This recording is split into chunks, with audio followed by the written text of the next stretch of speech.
Hello, everyone, and welcome. Today's unit will be talking about proteins. So when we think about proteins as it relates to being a macronutrient, proteins represent, a major contributor to our caloric intake. And one thing that's unique about proteins when we compare them to carbohydrates and fats is the fact that they include a nitrogen component. And so this nitrogen component can become an issue for us when we think about metabolism of proteins or metabolism of the amino acids. So amino acids represent the basic structural unit of a protein. So in order for us to create a protein strand, we're going to link together many amino acids into a long chain, and then we're going to twist up that chain and kind of smush it into a ball, and that's what a protein looks like. Okay. Proteins make up about 14 to 16% of body weight in lean individuals. And proteins, again, will serve as the structural basis for our muscle tissue, among many other structures within the body, such as, components of the, the cells and bones, etc. So we see proteins serving as the structural components of many different tissues within the body, in addition to muscle tissue. So what are the functions of proteins? So I'm going to roll through each of these. You might want to pause the video so that you can get all of these written down. But number one is energy. So again, one of the functions of protein is to serve as an energy source. So anything that provides us with calories can also provide us with energy in the form of, those metabolic pathways that we talked about earlier in this semester. This is certainly not the ideal purpose of proteins. We would prefer to not use proteins for energy, but we can use them as energy if we need to. So number one, energy. Number two is growth and maintenance. So when we think about growth and maintenance, proteins are found in many of the body structures, as I mentioned on the previous slide. This includes muscles, but is certainly not limited to muscles. We also find many proteins within the skin, hair, nails, tendons, ligaments, and many organs within the body as well. Number three is hormones. So again, when we think about coordination and control within the body, our hormones are going to play an important role in allowing us to maintain homeostasis for a variety of processes. And hormones are made up of primarily proteins. So if I didn't have enough proteins, this could affect my endocrine function, which could have a negative impact on many processes within the body. Number four is enzymes. Almost all enzymes contain protein components. So again, an enzyme's job is to help speed up a reaction. So it's going to allow us to transfer one molecule into a different chemical configuration with greater speed. So the use of enzymes is important in many digestive processes that's going to allow us to kind of convert those products into different forms. Okay. So that was number four, was enzymes. Number five is antibodies. So proteins are going to be an important component of our white blood cells. So they're produced by B lymphocytes that'll help us to fight infections. So when we think about our immune system and our immune function and livelihood, it's important that we are consuming an adequate amount of proteins so that we can make sure we have enough of those white blood cells in order to fight off infections. Number six is acid-base balance. Hemoglobin, which is a protein, serves as a blood buffer for regulating blood pH. So when we think about this idea of acid-base balance, within the blood, our body has like a certain level of acidity that it likes to be within. So we don't want our blood to be too acidic, and we don't want our blood to be too basic. And so hemoglobin, which is the protein molecule in the blood that's going to carry oxygen, is also going to serve as a buffer. So it helps to make the blood more basic in nature. So it helps to kind of counterbalance some of the acidic molecules. So again, if I increase the acidity within my blood, I also need to increase the basic molecules so that those two things stay equal so that I can maintain my acid-base balance. And when we think about homeostasis, which is basically just like allowing us to maintain a stable environment inside the body, it's really important that this acid-base balance kind of stay in check in order for us to just continue our normal physiologic functioning. Okay. Number 7 is fluid balance. And within the blood, in addition to that hemoglobin that we mentioned, we also have a couple other proteins known as albumin and globulin. And these proteins are going to be important for us when we are like clotting blood, for example. And again, they're going to help us to draw fluid into the plasma. So again, they're kind of hydrophilic molecules. So again, the more albumin and the more globulin that I have within the blood, I'm also going to pull fluid into that particular area. And so that's going to allow us to kind of increase the amount of fluid that is found within the blood. Okay. And then lastly, transportation. So again, we've already mentioned hemoglobin as it relates to its role with acid-base balance, but hemoglobin is also important as a transporter. So it serves as our like a little backpack basically for us to carry oxygen. So hemoglobin's job is going to be to pick up oxygen at the level of the lungs and carry it to various places within the body through the bloodstream. Okay, so hemoglobin will serve as an oxygen transporter throughout the body. We also have some lipoproteins, which are going to help us to carry fat throughout the blood as well. So again, we can get those fats moved from the liver, for example, where they might be processed, and deliver them to fat cells so that they can be stored. We also have lipoproteins that are going to allow us to pick up fats from the storage sites and carry them to the muscles so that we can use them as a fuel source during, low intensity exercise, or even just, low intensity, your activities of daily living. We'd be burning some fats in that particular scenario as well. So again, if I had to, think about proteins and kind of the grand scheme of thing, yeah, they play an important role in so many of these different functions within the body. What's their primary role, or what is the primary function? What's the most important function that we can see of these proteins? And I would say our most important function, or the primary function, is the growth and repair piece. So again, proteins are unique in that they're the only molecules that can be used for this growth and repair process. Okay. As I alluded to earlier, when we think about the chemical configuration of proteins, it contains, let me get my little marker up here, carbon, hydrogen, and oxygen. Okay, so those are the same components that we saw in carbohydrates. Those are the same components that we'll see in lipids when we get to that unit as well. So again, those are 3 common elements that we find within the proteins. The unique component that we find within protein is the nitrogen molecule. Okay. So again, we'll talk about how that nitrogen plays a role here coming up in the next couple of slides, what that looks like and that sort of thing. But proteins, as we mentioned, the main structural material within the body. Again, as we already talked about, important for enzymes and immune factors as well. And we mentioned that the backbone, or the most simplistic unit of a protein, is the amino acids, and we actually have 20 different amino acids. So there are 9 essential amino acids and 11 non-essential amino acids, and we'll talk about what does that mean, the difference between essential and non-essential amino acids.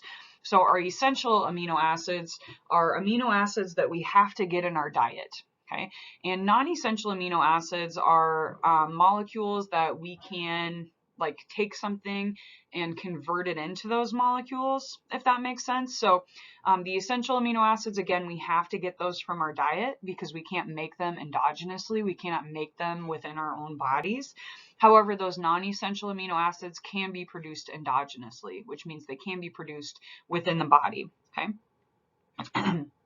So again, when we think about, consuming proteins, we're getting a mixture of many of these amino acids in different sequences. So again, you can imagine with 20 different beads on this strand, this long strand, the options are really endless when you think about how we can configure these amino acids in order to produce a protein strand or a protein molecule.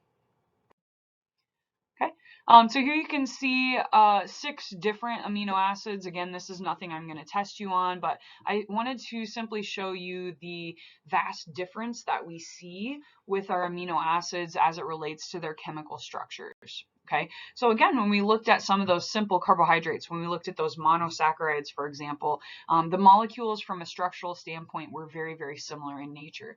Now check this out. When we look at those amino acids, they're very different in nature. So check this out. The phenylalanine has like this special little hexagon looking thing, you know, whereas alanine is a more simple molecule. So you can see, you know, how different each of these molecules are in their chemical configuration.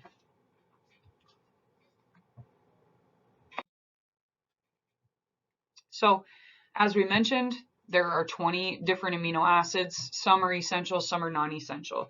And so we have this thing that's called the amino acid pool.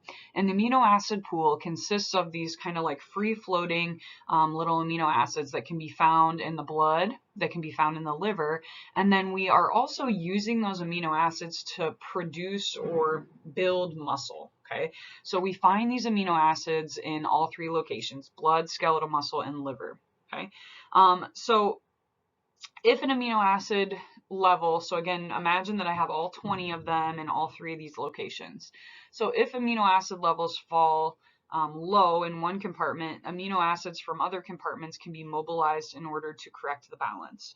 So think about it this way. Imagine that there are 3 Menards stores. So you have one in Dubuque, we have one in Cedar Rapids, and we have one in Madison, for example. Okay, so of those 3 stores, let's imagine that the Dubuque store runs low on windows. Okay, so they can call one of their branches. They can either call Madison or Cedar Rapids and say, hey, we're running low on windows. Can you send some windows down? And so Madison, maybe they have a ton of windows up there. So Madison's able to send down some windows to the Dubuque store. Okay, again, imagine that all 3 of those stores are going to work together in order to, you know, offer all of the products that they want to offer. They'd have to have all 20 of those products available. Okay, so again, that's one example of, you know, being able to pull from different compartments.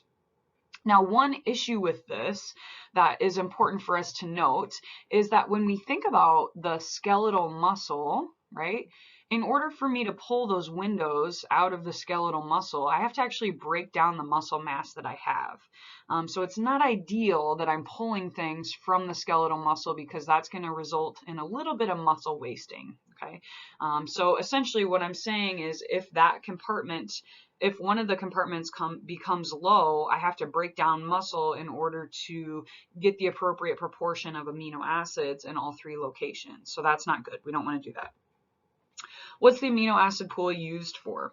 Okay, so the amino acid pool is used to synthesize new structural proteins, enzymes, hormones. It can also be metabolized for energy. Again, we would desire that it's not an energy source. We don't want to use proteins as an energy source.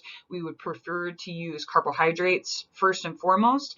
And then second, we would really prefer to use fats as a fuel source.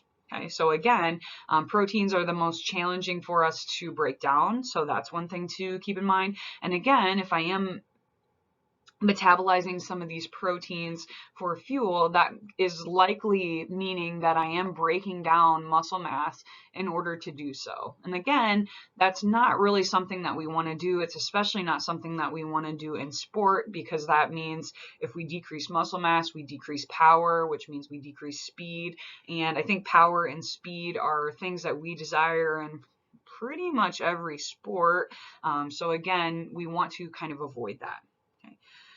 Other things to note about this amino acid pool. It's sharing from this pool is very dynamic and ongoing. Okay, so it's important that we are fueling these pools with essential and non-essential amino acids every single day. okay? Because we're going through the windows that quickly at this Menards store, right? So again, it's very, very dynamic in nature. The store is always open, and we're always, you know, buying and selling items at this particular store. So it's really important that we're fueling ourselves appropriately with the appropriate amino acids that we need. So if protein intake is not sufficient, so again, if I'm not providing myself with those essential amino acids, protein from muscle and other tissues can be catabolized to provide the necessary amino acids. So again, when I say catabolize, that means break down. So we will break down proteins from the muscles in order to provide those essential amino acids. And this will negatively impact our ability to complete an exercise task. And like mentioned, it could substantially reduce our power, capacity, our speed, because we're breaking down some of the muscle mass that we need in order to produce power and speed. So again, if an amino acid is required, but it's not present at the time of protein construction, that protein building process is stopped. So again, let's go back to our Menards example. If I go to the Dubuque store and I need windows and they don't have any windows, they call up to Madison to see if Madison has any windows. They're out of windows too. They call down to Cedar Rapids. Cedar Rapids is out of the windows. Well, now I can't continue to build. I have to stop and wait until proteins are consumed so that I get more of those windows in. My example is getting a little far-fetched here, but hopefully you're staying with me here. So again, we have to stop the building process, okay? The cell can make that particular amino acid if it's non-essential. If it is essential, we can then pull it from the amino acid pool, okay? Again, if I cannot get those windows, no matter what I do, the building process cannot continue.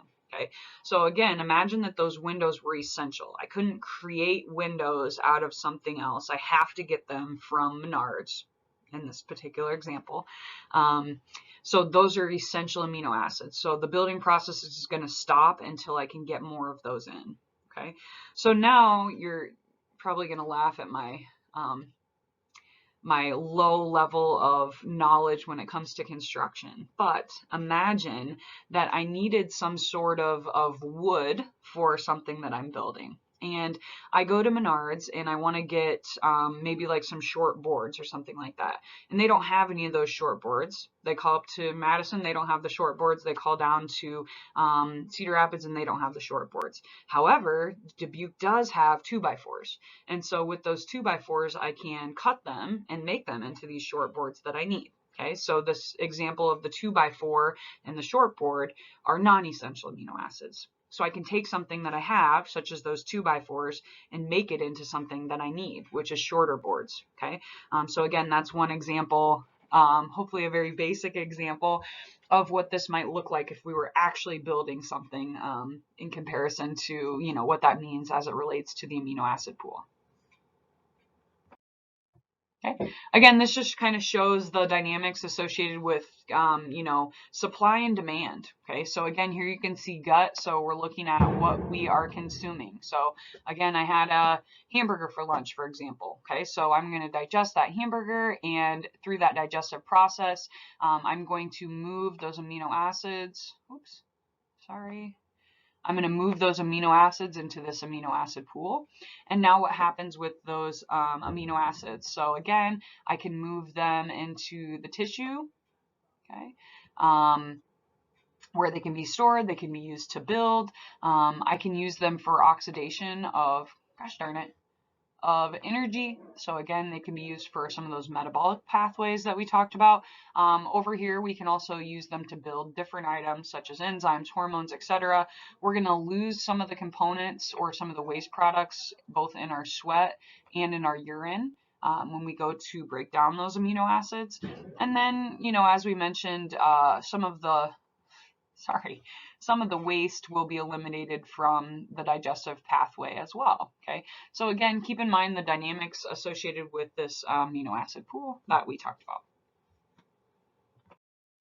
All right, so we've talked about kind of the physiology of amino acids, the physiology of protein. So now let's take a look at what's going on with the calories that we're consuming.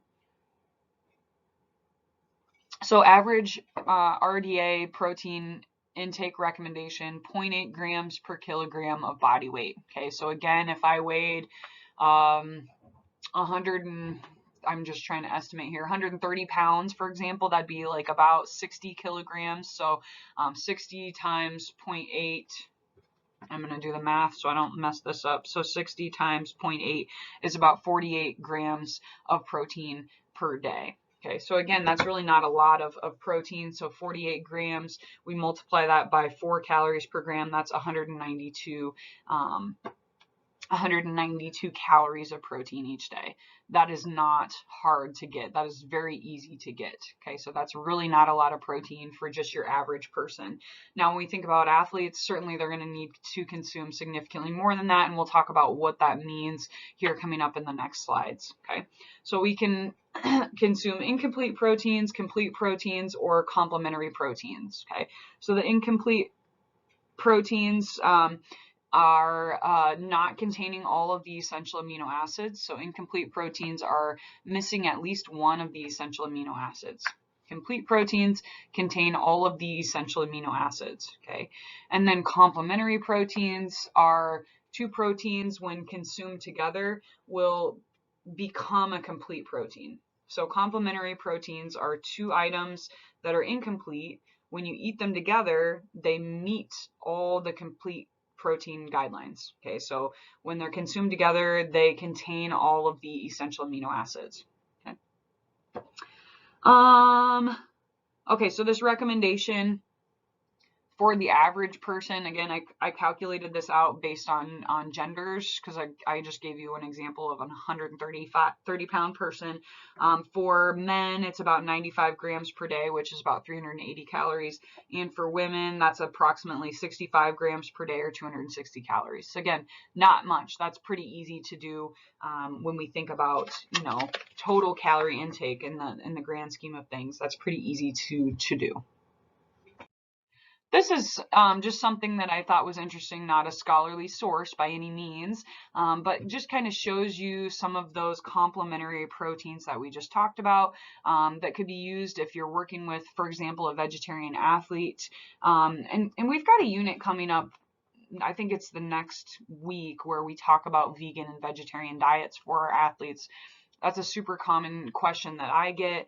And so again, we'll kind of dive into some more details associated with that coming up. But here's some examples. So rice and beans, peanut butter on whole wheat, sunflower seeds and peanuts, yogurt and granola, tortillas and beans, so like a bean burrito, mac and cheese. Again, that wouldn't work if you're a vegan because you don't want the cheese piece. But again, here's some different options of two incomplete proteins that when they're combined make a complete protein. So those are known as complementary proteins. Okay, again, we talked about in a brief amount of detail about the amino acid structure and how that looks from a chemical configuration. And, there's an amino group, which contains the N. We have a hydrogen group. We have a carboxyl. So again, those are all standard molecules or standard connections that we have on all of those amino acids. And then we said that the chemical configuration looks substantially different from amino acid to amino acid, and that's due to this R group. And the R group can be extremely variant, which gives those amino acids significantly different looks when we look at this from a biochemical standpoint. Okay, so in order for me to break down an amino acid or break down a protein, I'm going to create a waste product, and that waste product comes from, really, if I'm going to keep things simple, comes from the need to get rid of this N molecule. Okay, and this byproduct or this waste product that I'm going to produce in the process is known as urea. Okay, and urea is going to be eliminated in 3 different ways. Urea can be removed in our urine. Okay, so that's the main way it's eliminated, is through the urine. It can also be eliminated through feces and sweat. So sweat, this depends on our training status and activity levels. Certainly someone who sweats a lot will lose some urea in that pathway.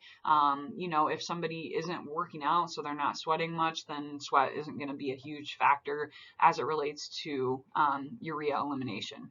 Did you know, this is exciting, that your urine and your sweat actually have the same things in them? They have all the same components. Isn't that gross? So your sweat and your urine have the same waste products that we're trying to get rid of. Now, certainly you can understand that our urine is much more concentrated in those waste products in comparison to your sweat, but they are essentially the same products, so they're the same things. Okay, yeah, again, when we break down the amino acid, it's really that amino group or that N molecule that's a concern to me. And so that's what's secreted and is kind of transferred into the product of urea that we talked about.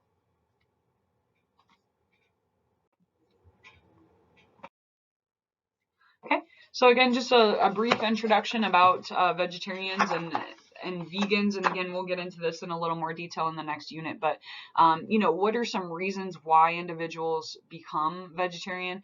Some of them may be, concerned with animal rights and animal cruelty, things like that, whereas, many other individuals are choosing to be vegetarian because they can see the health benefits associated with such, including, avoiding saturated fats and some other major problematic types of calories. Some enjoy the alternative lifestyle. They just want to be different, something along those lines. So again, those are just a couple examples of reasons why people become vegetarian. I just think this is funny. Vegetarian is an old Indian word for bad hunter. One thing that's important when we think about vegetarians is we need to make sure that they're consuming all their essential amino acids. So they really need to be educated on how we can get those complementary proteins. So making sure we're getting all of those amino acids throughout the day. Okay. They can also be deficient in B12, calcium, and iron. So it might be something to think about as it relates to getting a multivitamin for this particular individual. They may need to supplement in some way so that they're getting the B12, calcium, iron in their diets.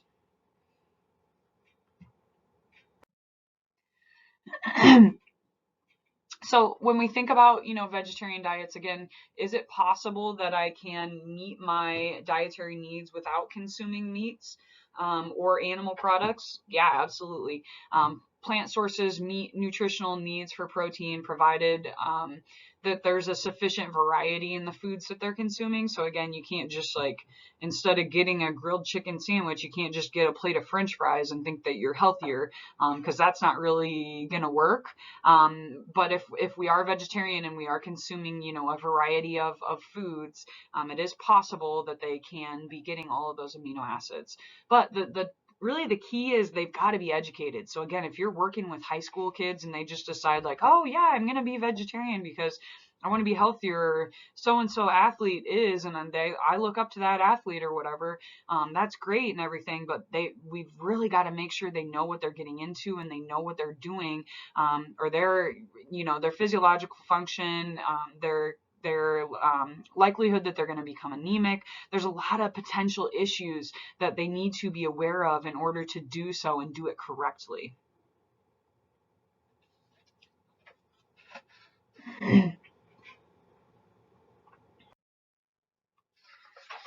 So different types of vegetarians. We have vegan, ovo-vegetarian, lacto-vegetarian, pesco-vegetarian, fruitarian, and semi-vegetarian. I'm trying to look for where my notes are on this. Sorry.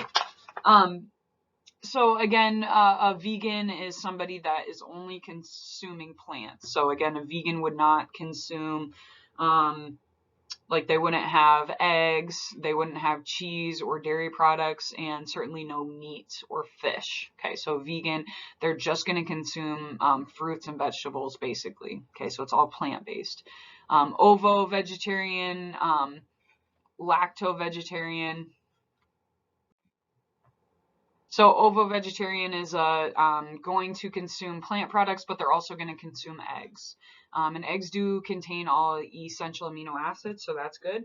A lacto-vegetarian would consume dairy products, but no meat, no eggs. So you could be a lacto-vegetarian. Pesco-vegetarian is somebody that consumes fish and then the fruits and vegetables. A fruitarian is somebody that's going to eat mainly only fruits. Everything is raw. Like they'll eat like a lot of nuts and seeds. There is like an extreme version of this where they'll only eat items that have like fallen off of the tree or the plant. So for example, if you were going to eat an apple, it would have to fall off of the tree in order for you to do so. Like people actually do that. Like there's people that actually live like that. Isn't that crazy? Can you even imagine how much time you would have to spend doing that, like in order to like stay alive? Like that would be maybe all you could do. Anyway, that's a pretty extreme thing. Semi-vegetarian might be someone that eats mostly vegetarian, but maybe they have, meat once a day or once a week or something along those lines. So they're restricting their animal products to some extent, but not completely eliminating them from their diets. Okay. So some of the concerns for our vegetarians, again, there's some debate about the availability of B12 for vegetarians, since it's a nutrient that's only found in animal products. So, it would be a good idea for vegetarians to consume some soy products that can be fortified with B12, because a B12 vitamin is only found in those animal products. So again, if I'm eliminating animal products, it is highly likely that I'm also going to be deficient in B12. So some of the minerals that we should be concerned with include, iron and calcium, for example. And here's a couple items that our vegetarians tend to be low in. So they can be low in vitamin B12, calcium, iron, and zinc. So again, those are kind of the four major minerals to kind of be aware of if we're working with vegetarians. So again, when we think about some of the benefits associated with being vegetarian, generally speaking, they're going to have a higher fiber intake than the average person because they're consuming so many fruits and vegetables. And so therefore we see a decrease in their risk of colon cancer. So again, that can be a huge benefit for people. Generally speaking, they're going to consume lower calories and also lower fat. Again, when we're consuming a lot of fruits and vegetables, just because of the nature of them kind of being a more filling molecule from a volume perspective, that will kind of help to reduce some of the calorie intake and again replace some of the fats that we might regularly consume with carbohydrates, most likely. And then lastly, we're going to see a lower incidence of obesity, cardiovascular disease, hypertension, diabetes, and some cancers as well. So there are many benefits to becoming a vegetarian from a health perspective. So another thing that's important for us to think about when working with vegetarian athletes is the caloric intake. So our need for calories, we need to make sure we're getting enough. We need to make sure we're getting enough proteins as well, and also looking for iron status in our female vegetarian athletes as well. There is research has shown that there's a greater incidence of amenorrhea among female vegetarian athletes. So again, thinking about that energy availability piece as it relates to really fueling ourselves for success. So again, making sure they're getting enough calories in is essentially what we need to keep in mind.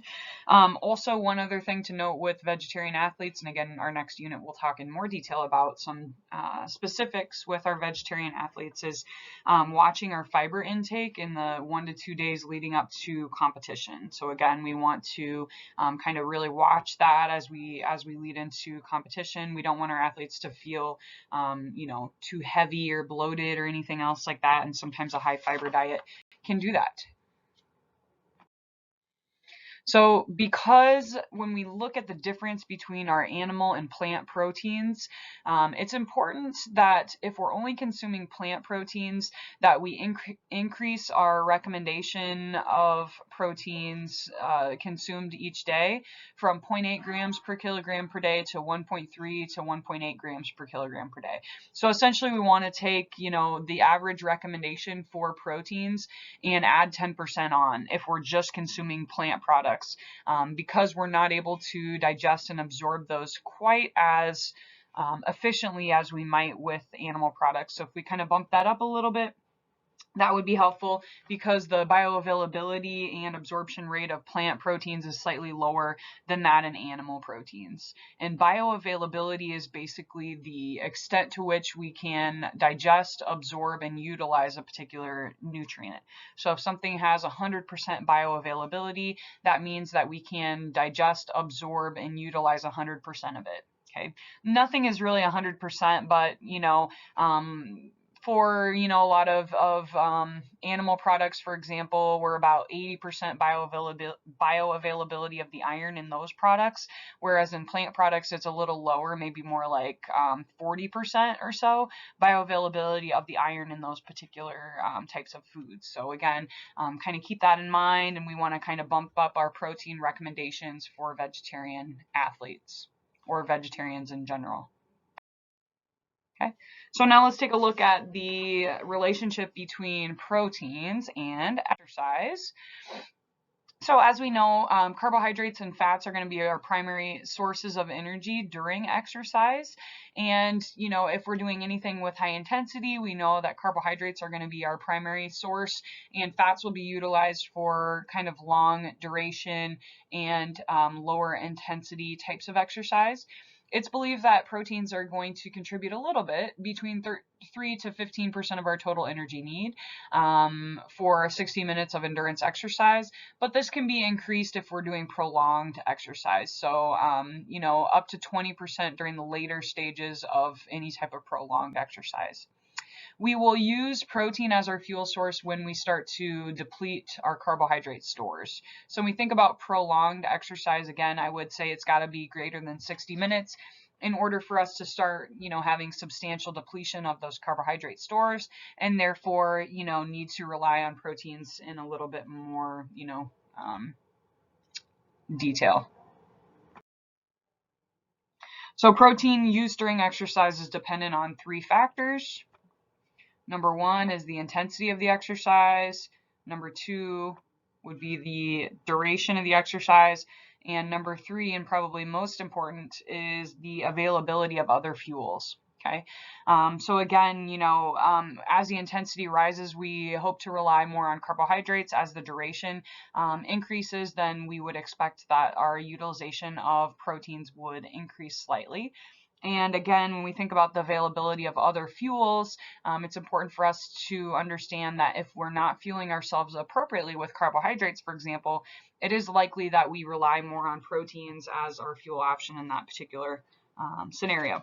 So during exercise, protein synthesis is decreased, and during recovery, it is enhanced. So again, when we think about protein synthesis, it's the production of proteins or the building of items within the body.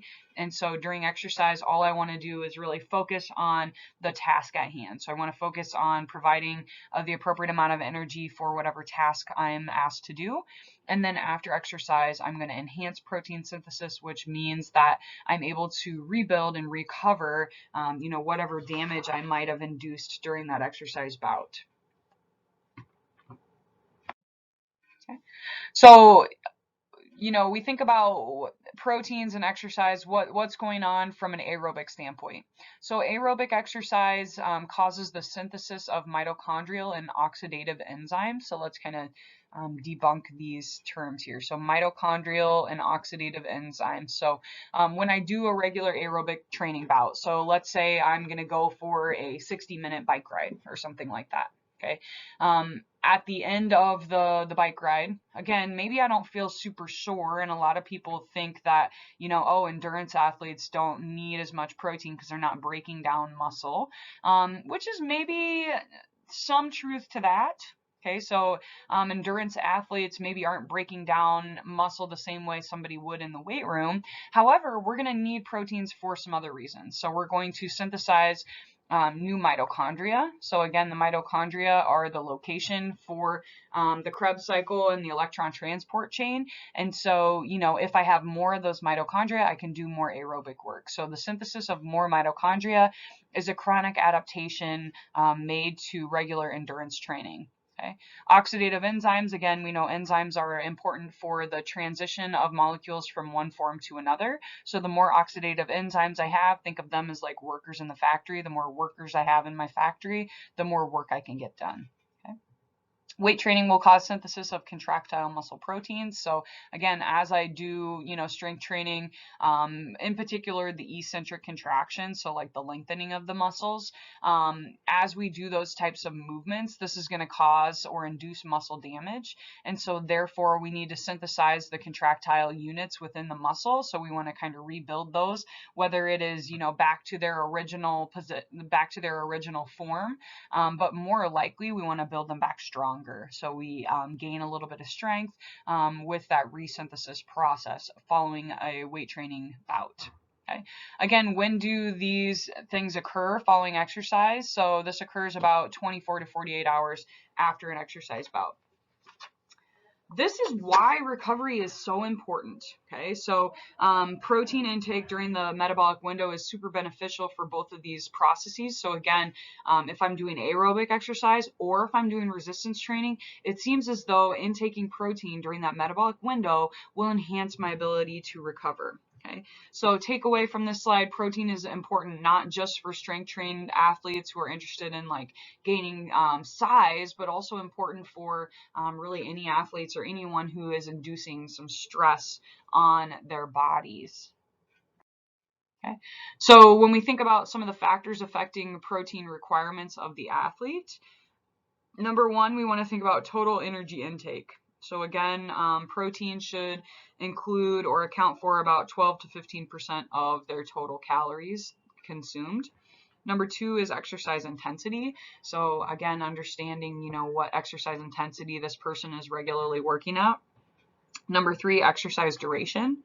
Number four, training status. And number five, gender and or body comp. So again, I say gender, but really what I mean is body comp. So the more muscle mass I have, the more protein I probably need in order to maintain that muscle mass. Again, a lot of times we link that to a particular gender. So again, males generally have more muscle mass than females. So generally speaking, they might need more protein than their female counterpart. So I have some recommendations for protein intake for a variety of types of athletes. So let's start with endurance athletes and then understand why we need this extra protein. Okay, so again, our comparison here is the average person needed 0.8 grams per kilogram per day. Our endurance athletes need 1 to 1.5 gram per kilogram per day. And what do we need these for?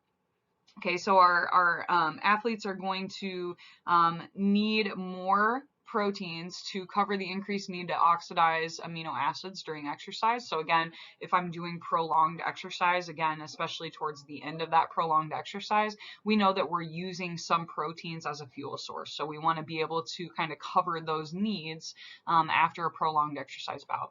And then secondly, we want to provide raw materials for protein synthesis following any type of damage. So anytime I do any type of work, okay, so let's say I'm running on hills, for example, the eccentric contractions of running down the hill is going to induce a fair amount of muscle damage. Okay, so again, I need to provide proteins for resynthesis following that muscle damage, which is going to allow me to build my muscle stronger than what it was before.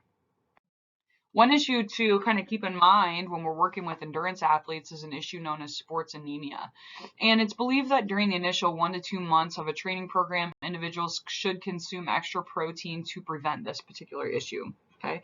Anemia is basically an iron deficiency. So when we think about sports anemia, this might be created because of this kind of change in training volume, for example. Again, I would encourage athletes to not like start a new program, if that makes sense. I would say we want our athletes to be training year round, and this would help us to avoid not only sports anemia, but certainly all sorts of different injuries and other issues that way as well. Probably the injuries being my biggest concern.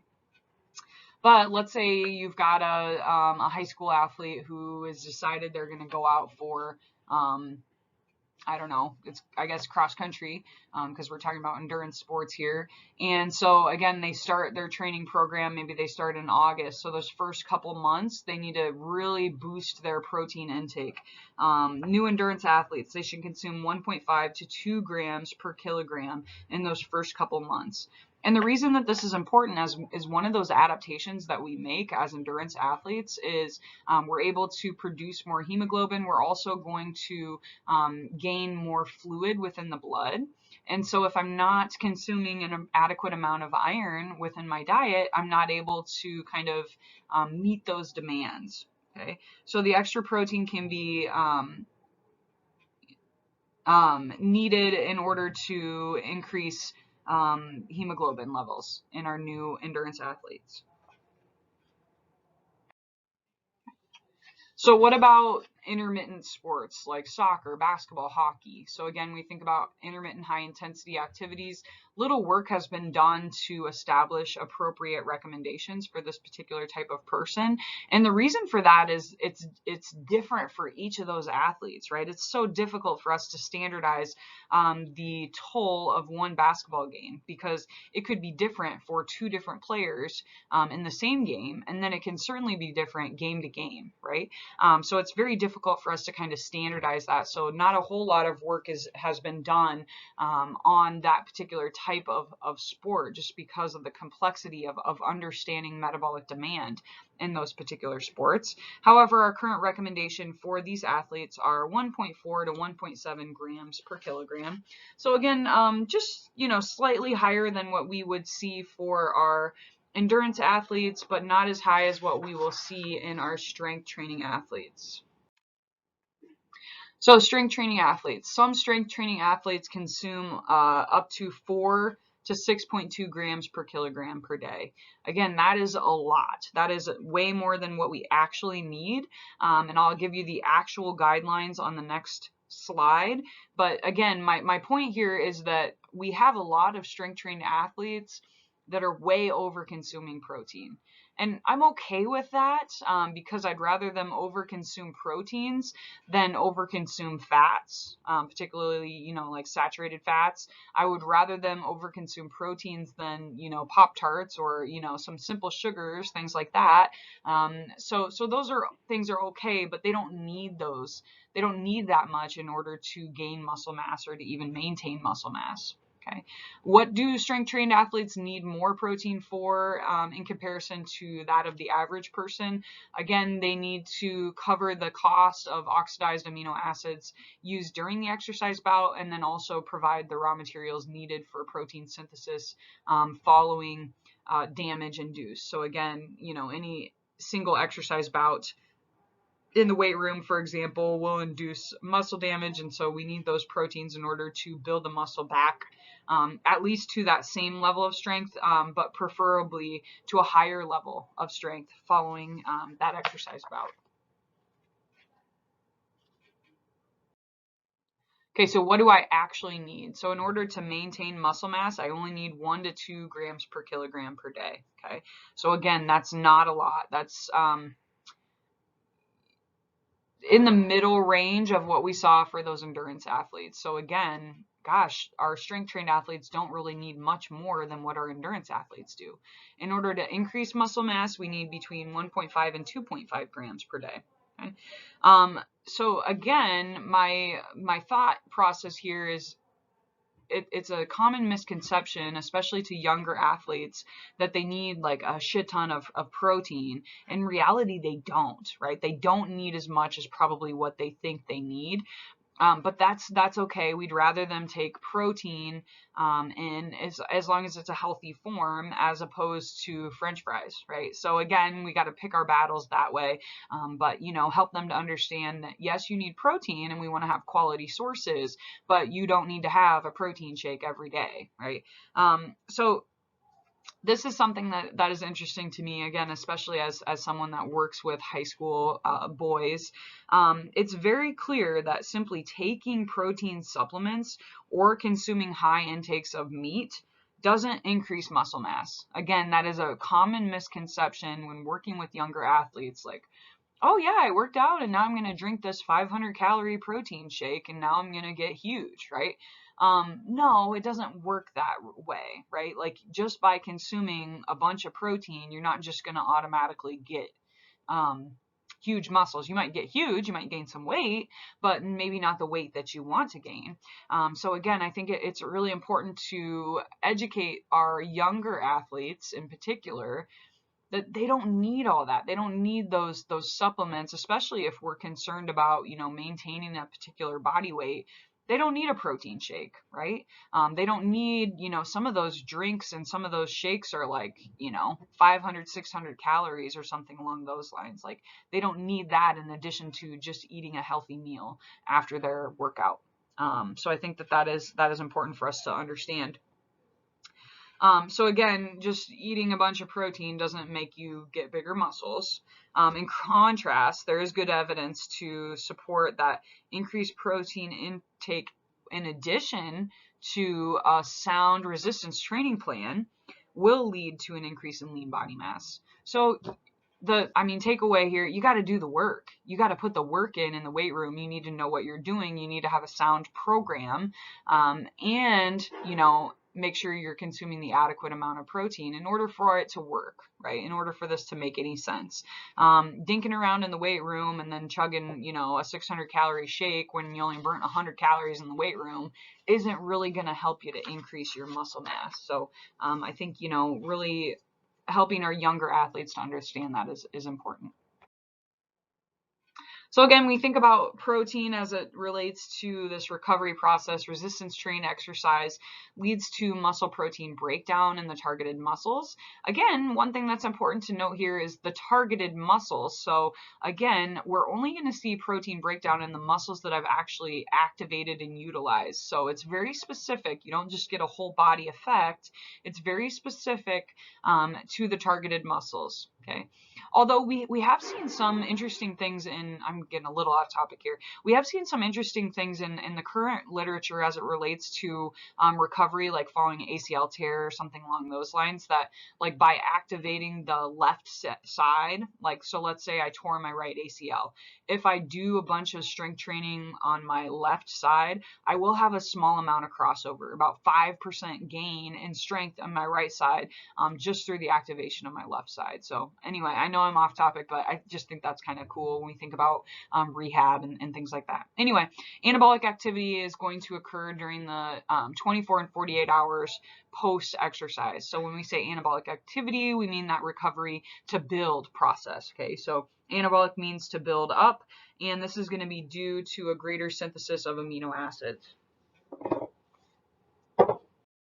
Okay, consuming proteins in recovery will help us with A, muscle repair, and B, adaptation to training. Okay, so again, we want to repair the muscles, and we also want to adapt to the training so that we're better off the next time.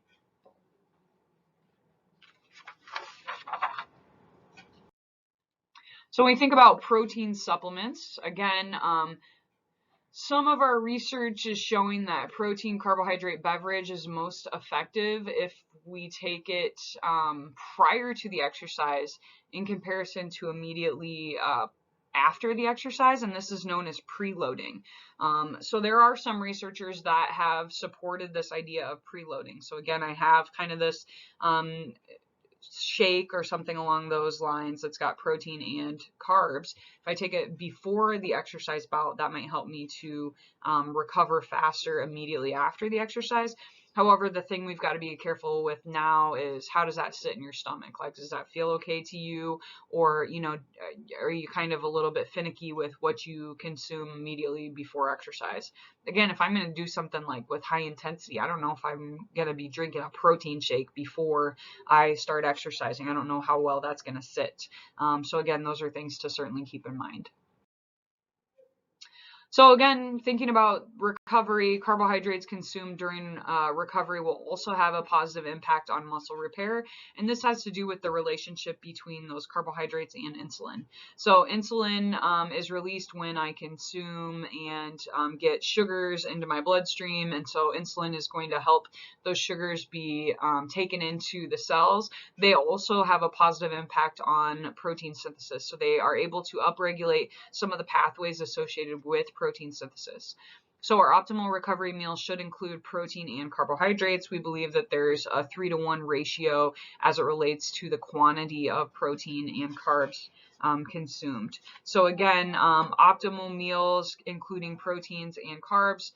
This is true for both resistance training and aerobic exercise. So again, really any type of hard workout, we can follow up with that protein and carbohydrate blend in order to kind of maximize recovery.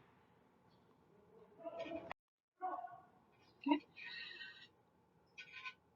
I think I just mentioned this. So carbohydrates, again, are going to have a positive impact as it relates to that protein synthesis phase. Optimal recovery meal should include 20 grams of protein. And that seems to be enough to maximize the synthetic rate in the muscle. So 20 grams of protein is only 80 calories. That's really not much at all. So we don't have to consume a whole lot of protein in order to kind of kickstart these pathways. Now, if you plan your exercise around your meals and you're going to eat dinner or lunch or breakfast or whatever, kind of within this metabolic window, you can certainly go above and beyond these 20 grams. But if I do a strenuous exercise and, maybe there's going to be a couple hours in between or even an hour or so, in between when I finish my workout and when I eat dinner or eat my next meal, having a small snack that includes 80 calories of protein would help us to kind of maximize recovery. So we think that whey protein is going to be more effective than casein types of protein, just because casein is slower to be absorbed. So the whey protein seems to be absorbed a little bit faster. Our new research, so just read an article, this was published in 2019, but new research is supporting that using casein protein before bedtime, so like something like cottage cheese or almonds, like 80 calories of that 1 hour prior to bed will also help to facilitate recovery during sleeping. So I think that that's a super interesting topic, especially if you're working with an athlete where you're going to have some really hard workouts kind of back to back or something. Could they have a small snack an hour before bed? Would that help them to recover? Especially, gosh, if you're working with like high school males where they have a high metabolism anyway, or you're working with athletes that, do have a high metabolism, could we add this snack in as part of that recovery process following some of their hard workouts? Yeah, absolutely. We might see some benefits that way as well. Here's some examples of foods that are high in whey protein. So we've got milk products, ricotta cheese, yogurt. Most dairy products have a combination of both whey and casein proteins. Both are, we've got derivatives of dairy products, but casein and whey are both derivatives of dairy products. But when whey protein powder separates out from them, again, we know that whey is going to be the faster of the two as it relates to absorption. Again, thinking about timing, we said that we want to get that 20 grams of protein almost immediately post-exercise, so between 15 to 45 minutes post-exercise. We think that protein synthesis is going to be highest when an individual consumes that meal 1 to 3 hours post-exercise. Okay, so again, 20 grams of protein in addition to the carbohydrates. And again, protein synthesis seems to be highest when individuals are fed both protein and carbs together. So again, that can be consumed in one meal. So again, to be clear, 20 grams of protein in that metabolic window, 15 to 45 minutes post-exercise, and then some sort of protein carb meal 1 to 3 hours post-exercise. And that can certainly be more than the 20 grams. If it's a meal time, they they are probably naturally going to be consuming more than that. But, you know, we want to kind of hit both of those windows in order to maximize protein synthesis. So what are some good examples of foods that I should consume for muscle recovery, and in what quantities should we be looking at these? Again, you know, all sorts of options here. So some examples, like an egg with whole wheat toast, something like that, pita and hummus, cottage cheese and fruit, oatmeal with a fruit, so like oatmeal with blueberries or oatmeal with bananas. You could do like a whey protein with a banana, make like a smoothie, something like that. Almonds with fruit, so some sort of trail mix, something along those lines. A Cliff Bar hits kind of some of these guidelines. Oh, what else do I have? Just a peanut butter sandwich is fine. Even a half a peanut butter sandwich, and you're probably hitting the guidelines for, you know, both the carbs and the proteins. So looking for easy options that way. Maybe a yogurt with a fruit would be a good option, or a smoothie of some sort. So again, it doesn't need to be something exotic, you know, but when we're thinking about realistically what is easy for our athletes, what can they have in their backpacks if they have to, you know, drive far after the practice, or after you know, a hard game or something along those lines. What's something I can throw in my bag? You know, a banana and peanut butter, or a Cliff Bar, something along those lines. So so those are some examples to kind of keep in mind. And again, we'll kind of talk about some other options as it relates to recovery meals in our future. So what are the advantages to using protein supplements in comparison to whole foods? So again, thinking about like protein shakes and things like that.